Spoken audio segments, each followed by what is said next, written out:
At 7:56 on the morning of December the 7th, 1941, Japanese aircraft swooped down over Hawaii. Their target? The US Pacific Fleet at anchor in its base at Pearl Harbor.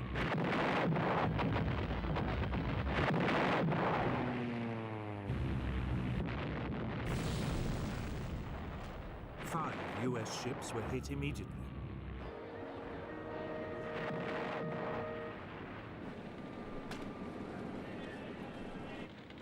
A few minutes later, more Japanese aircraft joined in.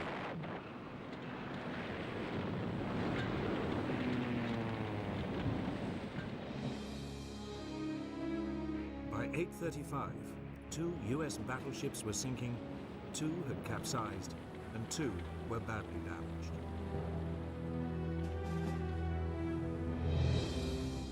A 7th battleship, the Nevada, slipped her moorings and was heading out to sea when she too was caught and forced to beach.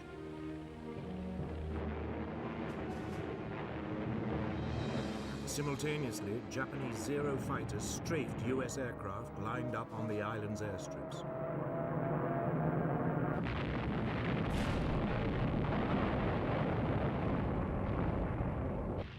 They also shot up nearby army barracks.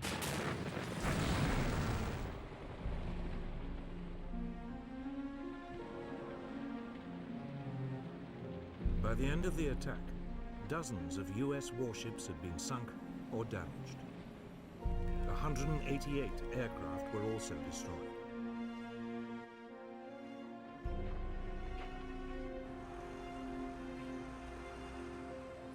The next day, US President Franklin Roosevelt declared war on Japan.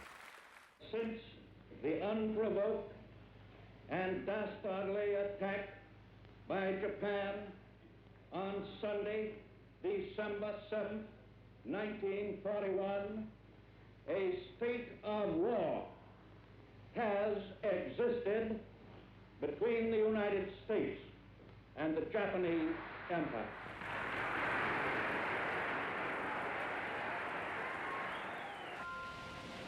The stage was set.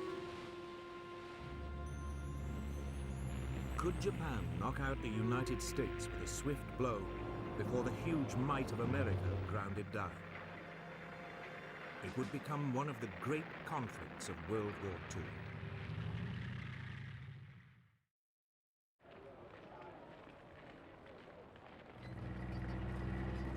Japan's first steps towards war had come in August 1940. Capitalizing on France's defeat in Europe, it seized control of air bases in the north of the French colony of Indochina. It was looking for a quick and easy expansion of its empire.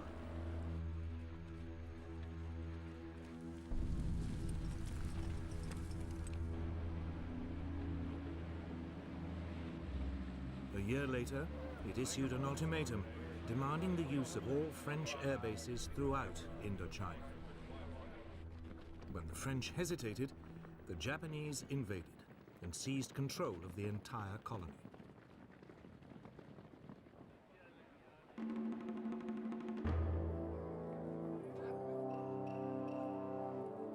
Japan felt the consequences almost immediately. The United States froze its overseas financial assets, effectively robbing the country of its ability to buy oil. Japan faced a choice: climb down and lose face, or seize more territory and up the stakes.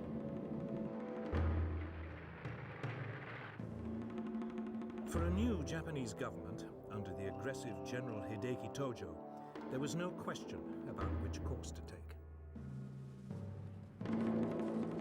Japanese Army and Navy commanders were told to prepare for a swift war to occupy all the far eastern territories controlled by Britain, France, the Netherlands, and the United States. The country was expecting a swift victory.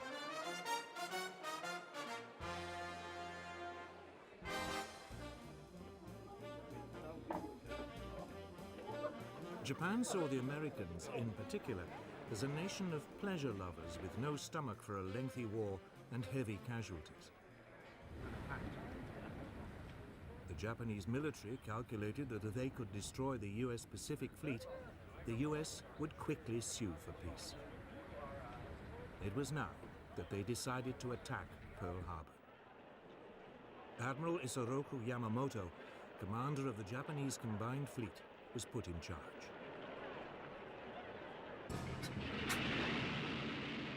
He had 10 battleships, 10 aircraft carriers, and the world's most advanced naval aircraft.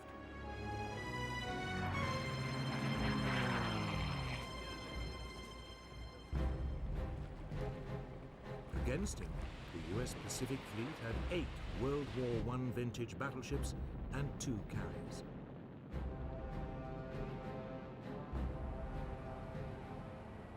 Yamamoto planned the attack with great care.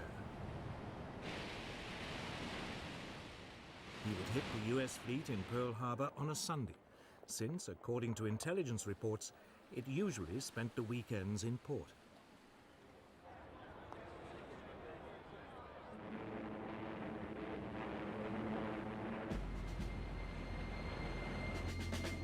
In total radio silence, the Japanese strike force gathered in Tankan Bay, in the northerly Kuril Islands.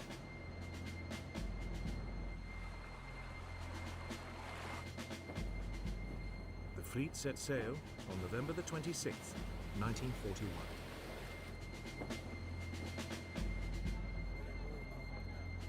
Meanwhile, as a decoy, Japanese negotiators arrived in Washington to discuss a possible Japanese withdrawal from China.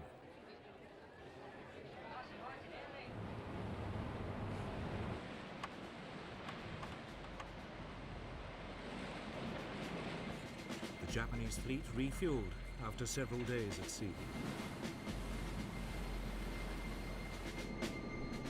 3 days later, it was off Hawaii. The Americans were still blissfully unaware that anything was wrong.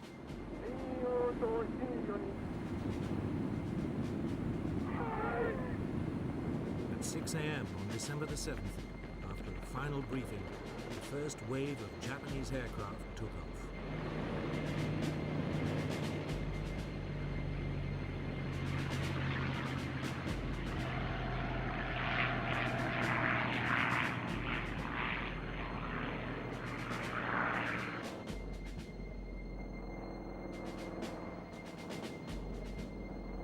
As the Japanese aircraft dived into the attack, US personnel was still just stirring on a fine Sunday morning.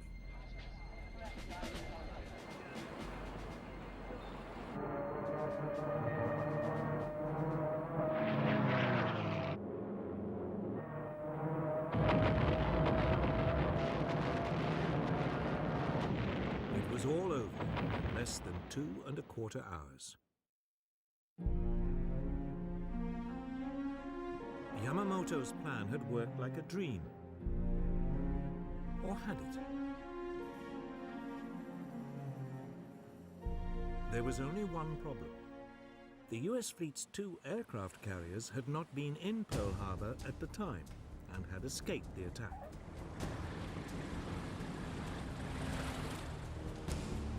Yamamoto's main aim of crippling the US Pacific Fleet had only partially succeeded.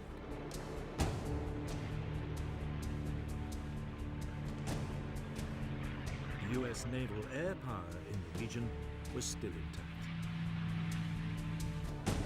But in the United States, there was shock and disbelief.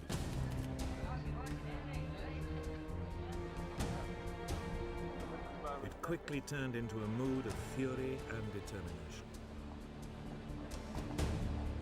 Angry mobs attacked the Japanese embassy. Japan had disturbed the sleeping giant. The US Secretary of the Navy, Frank Knox, spoke for many.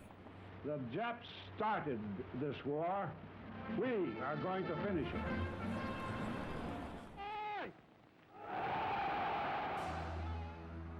Yet before the US could mobilize its full strength, the Japanese were to inflict more humiliating defeats on the Western Allies.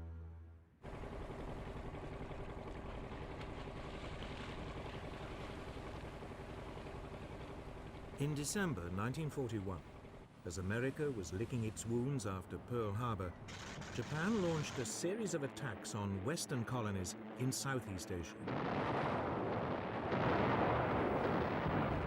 It thought it had knocked out America. Now it moved against Britain and its colonies.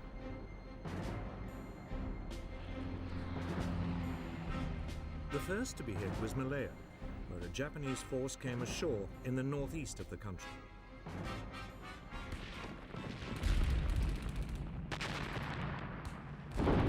The plan was that it should make its way south down the east coast.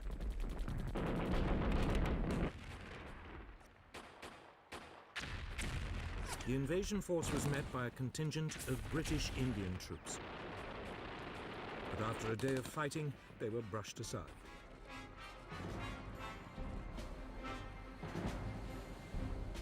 Meanwhile, further north in Thailand, a second Japanese landing was unopposed. 30,000 Japanese troops were soon making their way down the western coast of Malaya.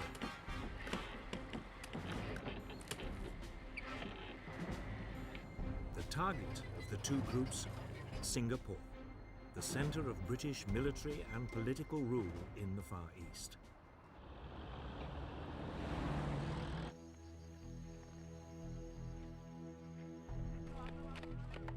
Britain had turned the island into what it believed was an impregnable fortress.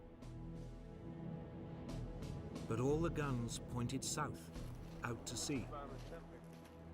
The Japanese were approaching by land from the north.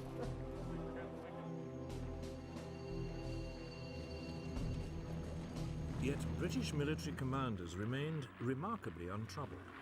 They didn't rate the Japanese as fighting men and believed the Malay jungle was, anyway, virtually impassable.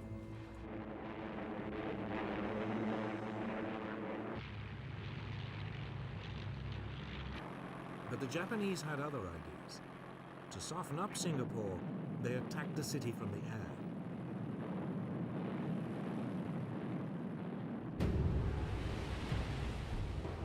Britain sent the new battleship Prince of Wales and a battlecruiser, Repulse, to attack Japanese troop convoys.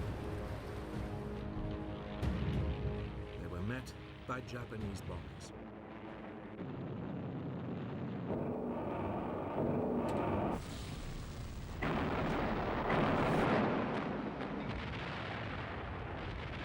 Both warships were sunk in less than 2 hours. Almost 1,000 of their crew were lost. It was the greatest British naval disaster of World War II. In an era of aircraft and aircraft carriers, it was now clear the battleship, for years the mainstay of the British Navy, had had its day.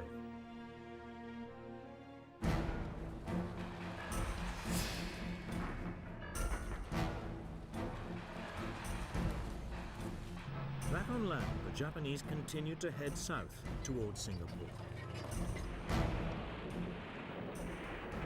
On January the 11th, 1942, Kuala Lumpur was captured. The British forces fell back and withdrew to Singapore.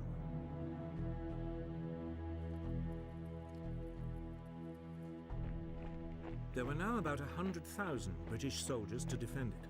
They faced a force of only 30,000 Japanese.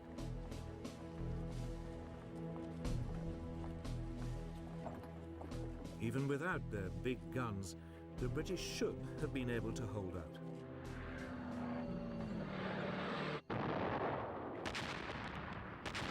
The Japanese launched an assault in early February. It was supported by more airstrikes.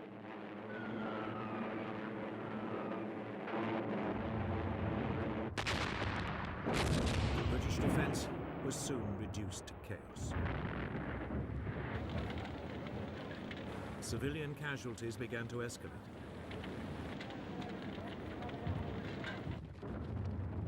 Four days later, the Japanese had pushed through the last of the British defensive lines.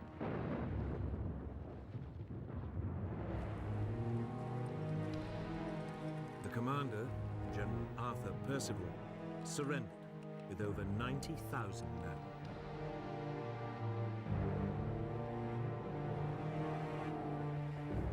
Never in the history of the British Army had a commander in charge of such a large force had to surrender, and to an enemy general whose force was outnumbered more than 3 to 1. Britain's 200-year-old power and prestige in the Far East had been wiped out in just 10 weeks.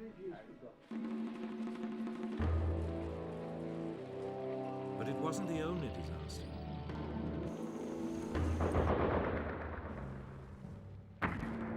Elsewhere in Southeast Asia, the Japanese forces were equally triumphant. The British garrison in Hong Kong fought for 2 weeks before succumbing to a Japanese invasion.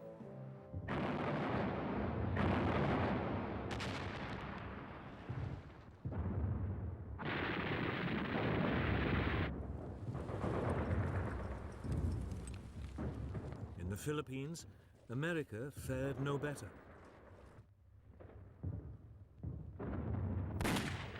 Here, a preemptive bombing raid caught large numbers of US aircraft neatly lined up at Clark Field.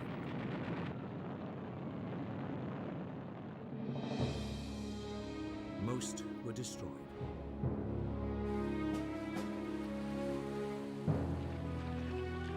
Two days later, with US air power virtually non-existent, Japanese troops began to land.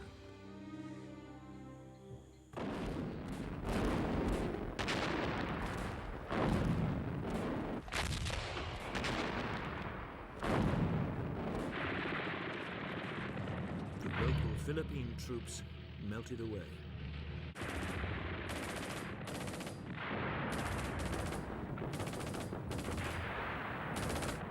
The Japanese advanced rapidly. 10 days later, Manila was captured.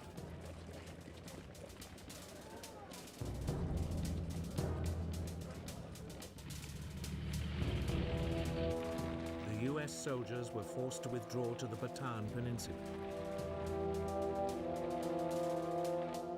Here they hoped to hold out until a relief force could be sent. It never came.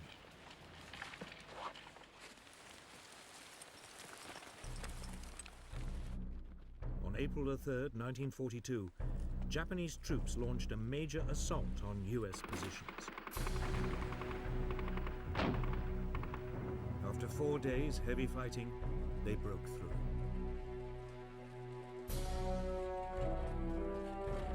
The Americans surrendered 2 days later.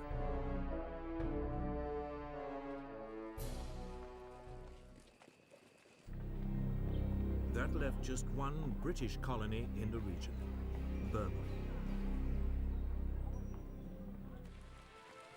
In early 1942, Japanese forces pushed into the south of the country.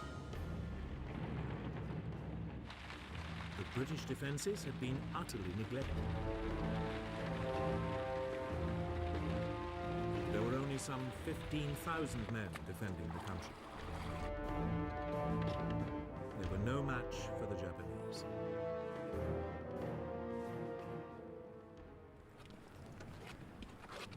The Allied troops mounted a brief but doomed resistance.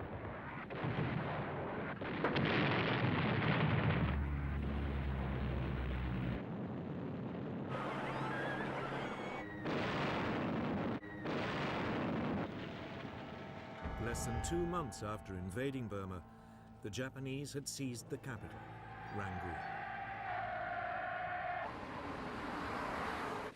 8 weeks later, the British had been pushed entirely out of the country.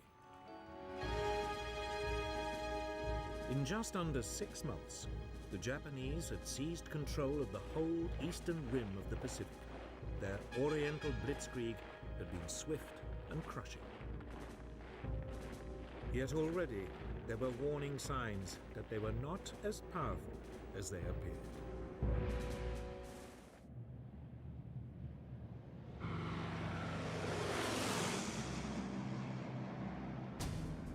On April the 18th, 1942, 4 months after Pearl Harbor, America struck back at the Japanese.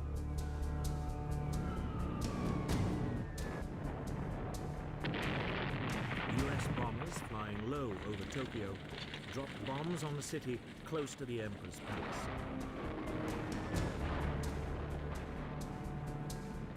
Others struck Yokohama, Kobe, and Nagoya.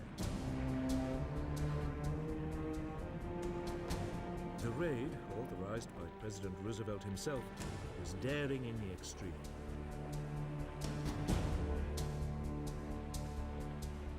The B-25 Mitchell bombers had not been designed to be launched from aircraft carriers.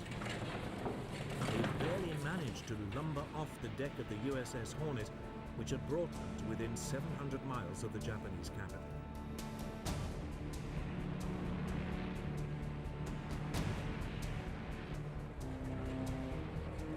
That didn't diminish their effectiveness in the air.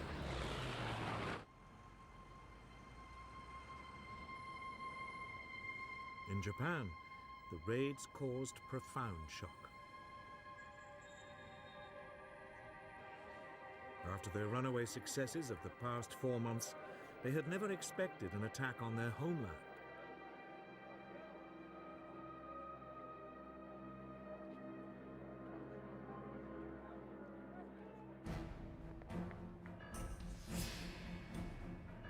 Japan's military planners now decided to extend the country's defenses. If they could seize additional strategic outposts in the Pacific, they could attack and destroy Allied forces before they even came close to the homeland.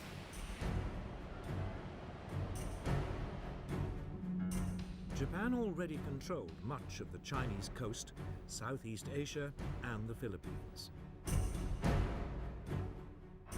They had also seized the Dutch East Indies. Now they decided to strike south and attack Papua New Guinea and the Solomon Islands, and east to take the island of Midway in the middle of the Pacific. It would mean the homeland was surrounded by a string of fortified positions. Yet even as Japan was planning its move, its operations were severely compromised, though it only realized this after the war. The United States had broken its military and diplomatic codes.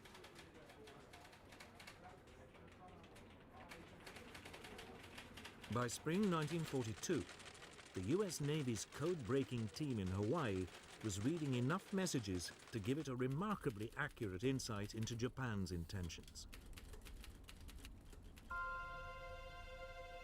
So it was that the US Commander-in-Chief in the region, Admiral Chester Nimitz, learned the details and timing of Japan's planned invasions of the Solomon Islands and Papua New Guinea. If successful, they would cut off Australia from her allies. A Japanese bombing raid on Darwin had already caused widespread fear of an invasion.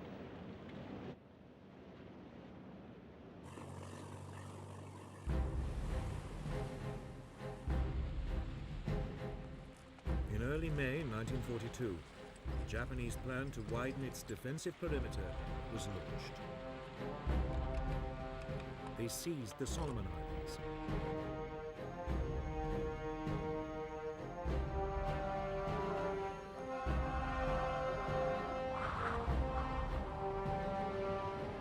Two days later, the Japanese carrier force entered the Coral Sea in preparation for the main assault on Papua New Guinea.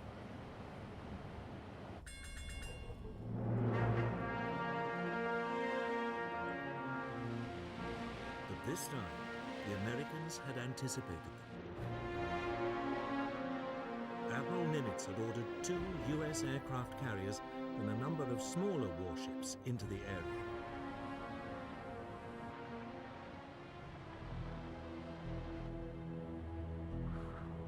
For 2 days, the rival fleets searched for each other.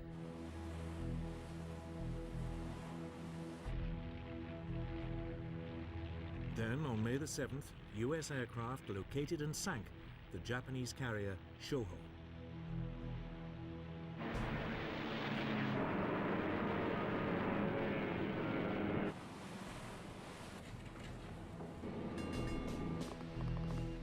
Battle of the Coral Sea was underway.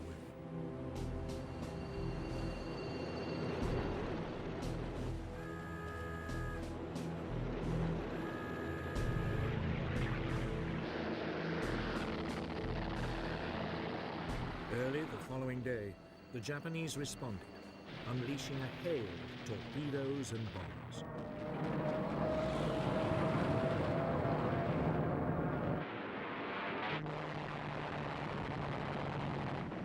To begin with, the U.S. aircraft carrier Yorktown managed to avoid the Japanese torpedoes.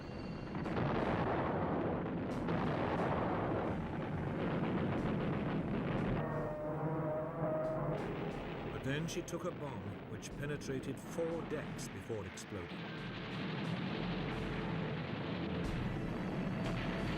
37 men were killed.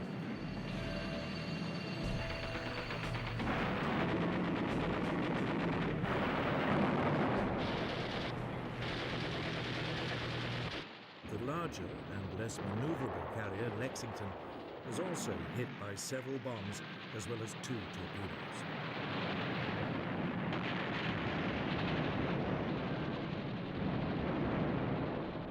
She developed a heavy list to port.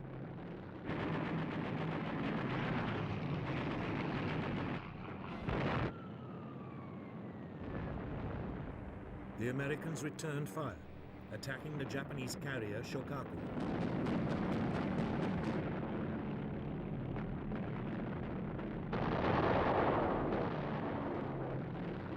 The first U.S. raid was blunted by Japanese Zero fighters, which forced the U.S. Douglas Devastator bombers to drop their torpedoes too far out. All the torpedoes missed.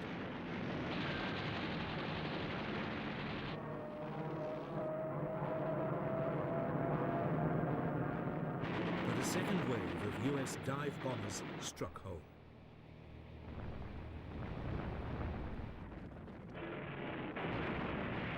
The Shokaku's deck was so badly damaged, she could no longer be used by aircraft.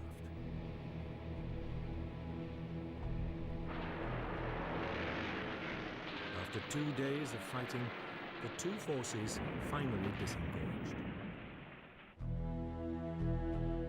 That evening, the Lexington, still afloat, suddenly erupted in a huge explosion.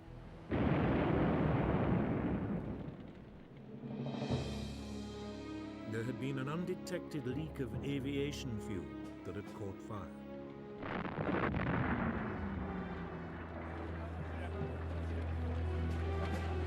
Amazingly, all but 215 of the nearly 3,000 men on board were rescued. Later that evening, an American torpedo scuttled the burning hull.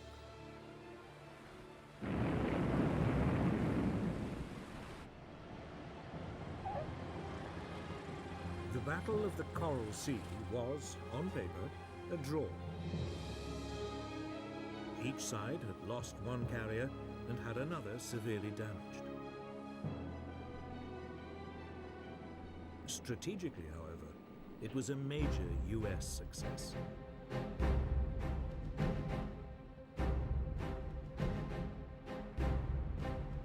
It had prevented the Japanese from seizing more territory, and it had stopped them from isolating Australia.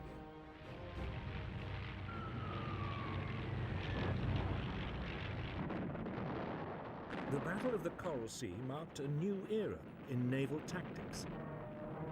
It was the first major sea battle in which the opposing ships were completely out of visual contact.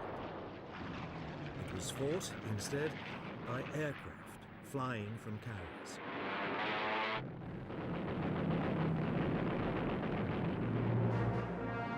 It would soon become clear which side had adapted to the new form of naval conflict more successfully.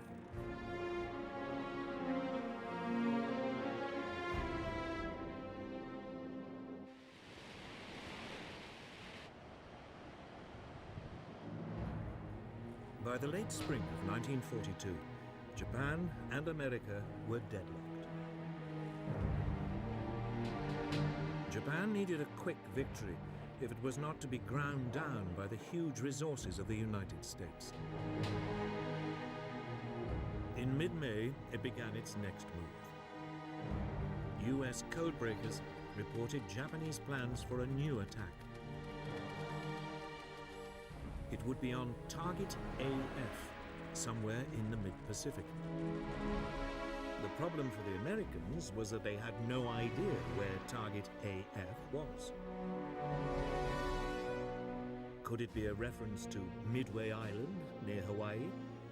An ideal jumping-off point for another attack on the American fleet in Pearl Harbor. The code-breaking team suggested a way to find out. The US Air Base on Midway was instructed to send an uncoded message reporting problems with the island's water system.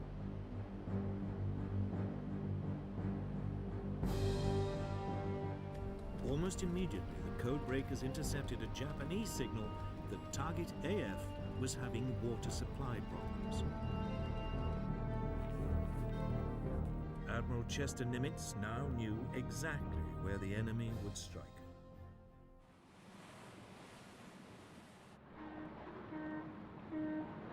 The Japanese plan was typically complex. A diversionary attack on the Aleutian Islands in the North Pacific would draw away part of the US fleet, while Midway was seized by an occupation force. The Americans would be obliged to hurriedly commit their carrier force to retaking the island. There they would be annihilated by a huge Japanese naval presence, including 4 large aircraft carriers. It was the second Japanese attempt to wipe out the US Navy in the Pacific within a year.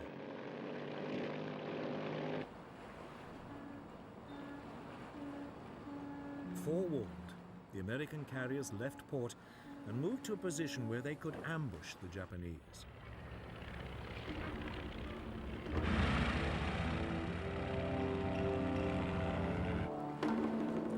On June the 3rd, 1942, Japanese forces launched the expected attack on the Aleutian Islands.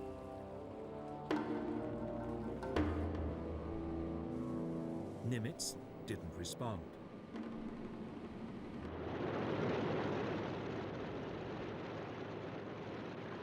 Then, early the next morning, the main Japanese carrier force launched a first airstrike on Midway Island to soften up its defenses.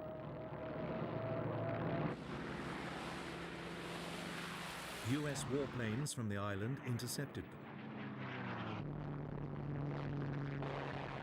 Most were outdated Brewster Buffaloes and were easily shot down by the more agile Japanese Zero fighters.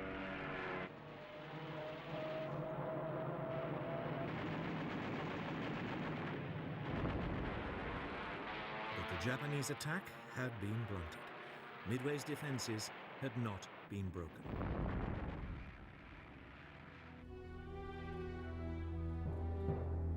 The Japanese commander, Admiral Chuiki Nagumo, faced a difficult decision. He'd kept some of his aircraft in reserve, loaded with munitions designed specifically for attacking ships, just in case the US fleet was spotted. Should he now order this reserve to be stripped of its torpedoes and armor-piercing bombs and reloaded with high explosive and fragmentation bombs for a second strike on Midway? It would leave him ill-equipped to take on the US Navy, but he calculated it was a risk worth taking. Then, just as the reloading was underway, he received unwelcome news. The US naval force had been spotted. Was this the US carrier force, or a smaller, less significant fleet of ships? Nagumo was in a dilemma. Should he continue with the second strike on Midway, or should he once again re-equip his bombers to take on the US vessels?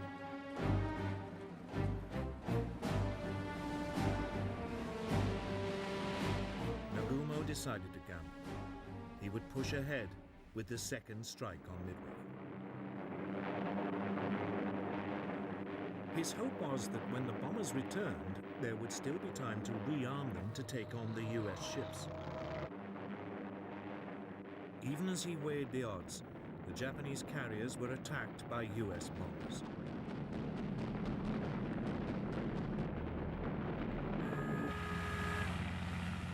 Every available Japanese Zero fighter was scrambled before the US bombers were repelled.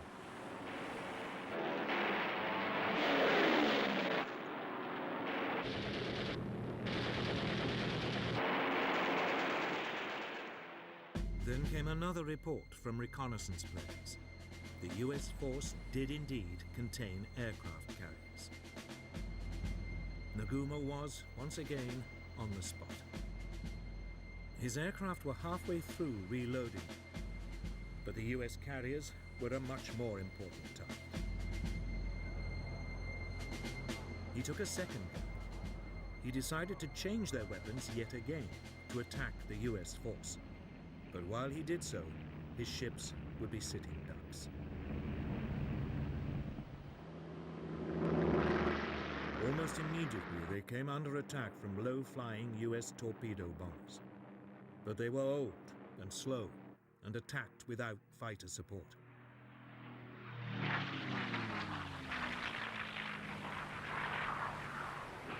As they approached the Japanese fleet, they were rapidly shot down.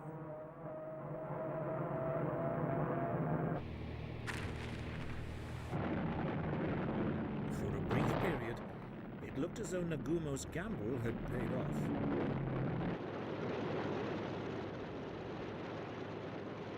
Then, just as his bombers had been reloaded and were ready to take on the US carriers, disaster struck. US dive bombers, approaching unseen at high altitude, hurtled down on the ships. The Japanese were caught completely by surprise. Nagumo had gambled once too often and was now at the mercy of American aircraft.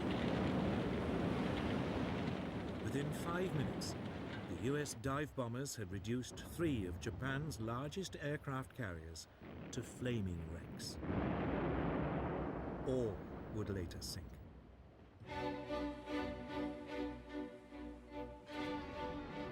The fourth carrier, the Hiryu, had been masked by a rainstorm, and that afternoon mounted a desperate counterattack.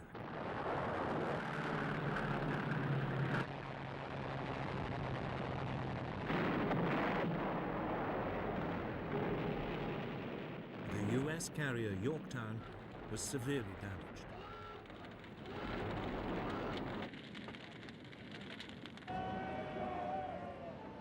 It was torpedoed by a Japanese submarine several days later.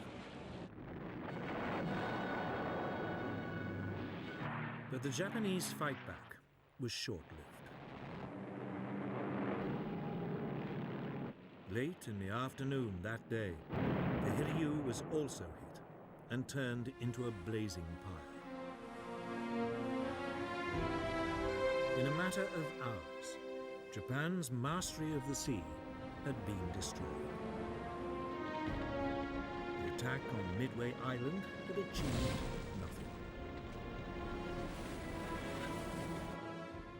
But it had cost Japan its finest carriers and 332 aircraft. Well over 2,000 sailors had also died.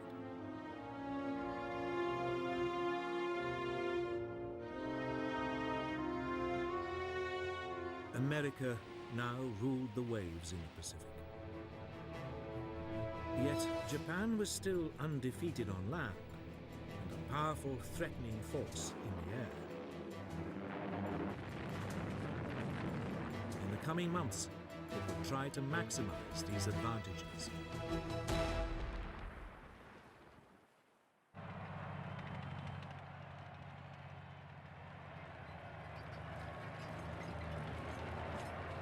By summer 1942, Japanese plans to build a defensive ring of occupied territories around their homeland had still not been completed.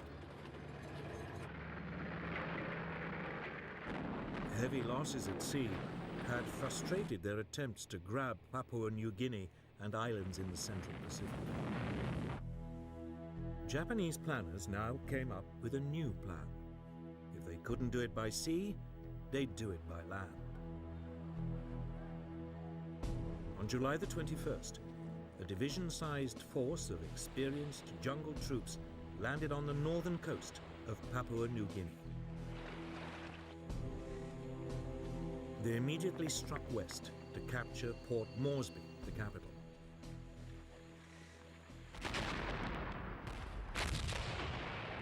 Progress was swift at first.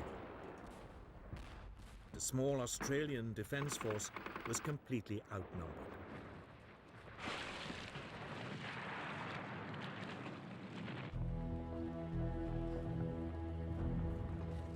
Within weeks, the Japanese had captured the main pass over the Owen Stanley Mountains.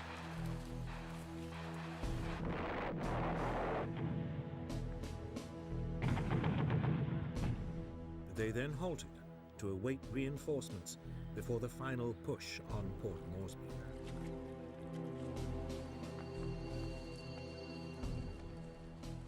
The Australians also mustered new forces.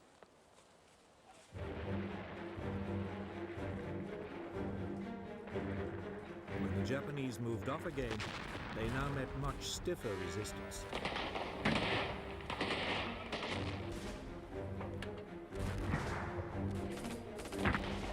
For the first time, Japanese troops were up against men who matched them for training, experience, and morale. The Australians stood their ground, and the Japanese were temporarily brought to a standstill.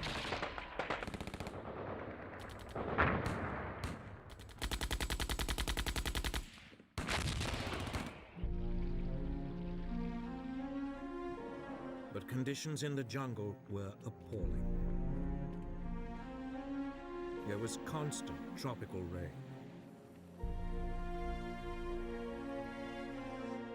Malaria was rife.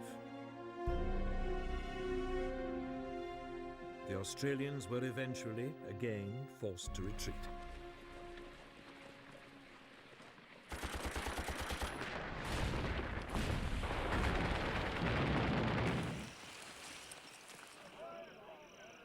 After 2 months of grim fighting, the Japanese were within 30 miles of Port Moresby. Then, finally, US reinforcements arrived.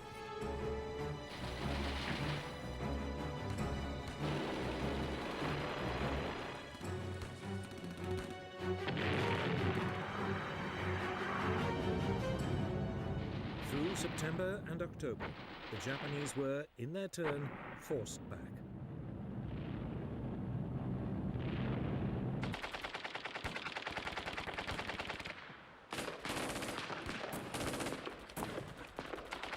The Japanese made an heroic but suicidal stand.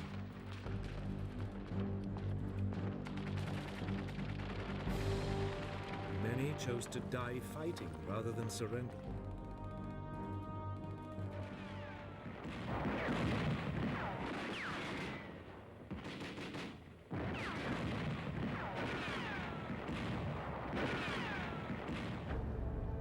It took the Allies another 2 months before the Japanese were finally overwhelmed.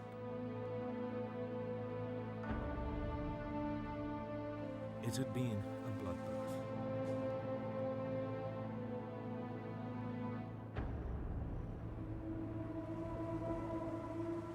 "15,000 Japanese troops had embarked on the operation. Only 3,000 got away.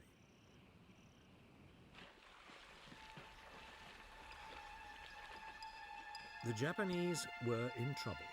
They'd lost at sea. They were now rapidly losing the initiative on land. American military might was asserting itself.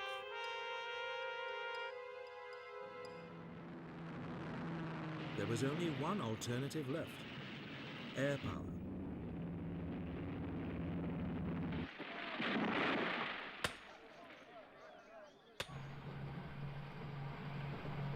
Through the summer of 1942, Japanese engineers began building a string of airstrips across the Pacific. One was on the island of Guadalcanal, in the southern Solomon Islands. It was particularly well situated to threaten US convoys heading for Australia. It would become the focus of an epic battle.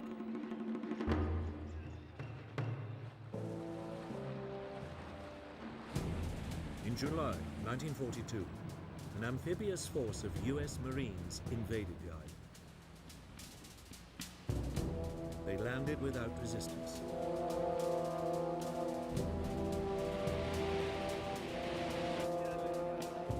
The plan was to capture the half-built airstrip, complete it, and then turn it into a US base.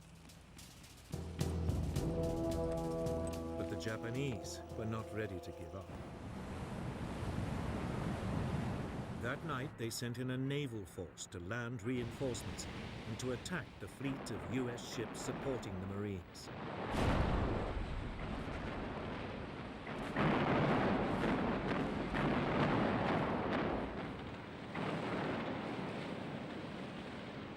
In a dazzling display of night fighting, the Japanese cruisers sank 4 Allied warships and drove the rest out to sea.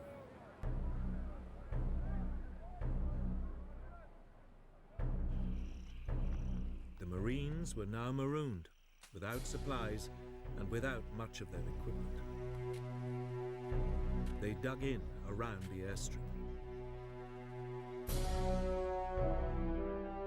Despite constant bombardment, using construction machinery left behind by the Japanese, they pushed ahead with the completion of the airfield.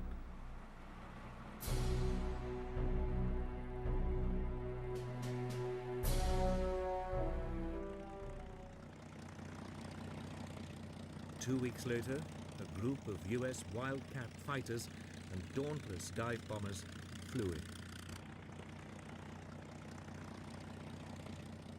They were not a moment too soon.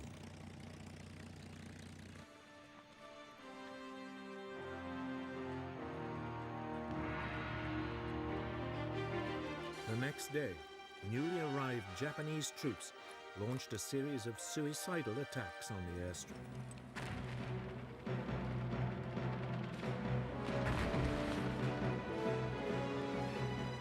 Over the following months, wave after wave of fanatical troops were thrown into the battle.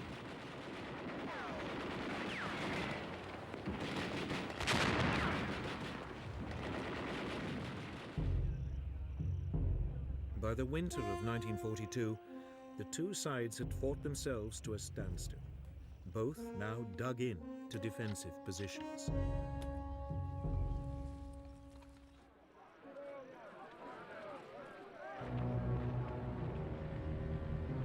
Then, in December, the exhausted US Marines were replaced by fresh troops.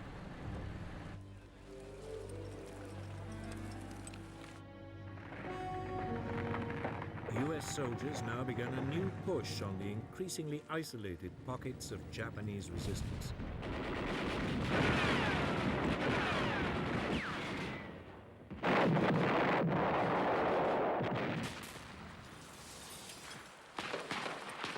By early February 1943, the Americans had finally won control of Guadalcanal.